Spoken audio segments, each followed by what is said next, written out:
ఇస్తే నేను వెళ్తా మళ్ళా. అయ్యో ఆగరా అదే మా ఇత్తగాని అప్పుడే పోతావా? ఇక్కడనే ఉండి ఇంకేం చేద్దాం? కాసేపు మాట్లాడుకొని పోదామే. ఇంతసేపు దాకా మాట్లాడుకున్నా జాలదు, ఇంకేం మాట్లాడతావు? సరే కానీ ఇంకా సకల సౌందర్య రాశి ఏమంటే ఏ రాసి సౌందర్య?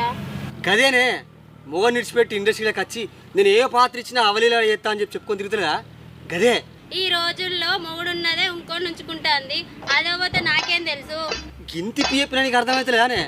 మొన్న కూడా సూట్లు ఎక్కిండి పంచాయతీ పెట్టలేదానే? గా సౌందర్య రాశి గురించే అడుగుతున్నా. ఓహో గా సౌందర్య రాశా?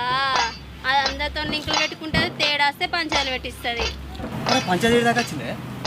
ఏ వాళ్ళు అప్పుడే కొట్టుకుంటారు, అప్పుడు ఒకటి అవుతారు, మధ్యలో గేనోళ్ళు మనల్ని ఎన్నోళ్ళు చేస్తారు. అయ్యో ఆ సొల్లుగాని మళ్ళా కలిసి మాట్లాడుతున్నా. ఏ సొల్లుగాడు? గదేనే దాన్ని ఎగిన సొల్లుగాడు. వాళ్ళు ఎప్పుడో కలిసిరు కానీ దాని గురించి పదే పదే అడుగుతున్నావు. దాని మీద ఏమైనా కన్నుందా? నువ్వు ఉండగా నాకన్నా దాని మీద ఎందుకుంటదే, నీ మీద ఉంటుంది కానీ. ఏంది మరి దాని గురించి అంత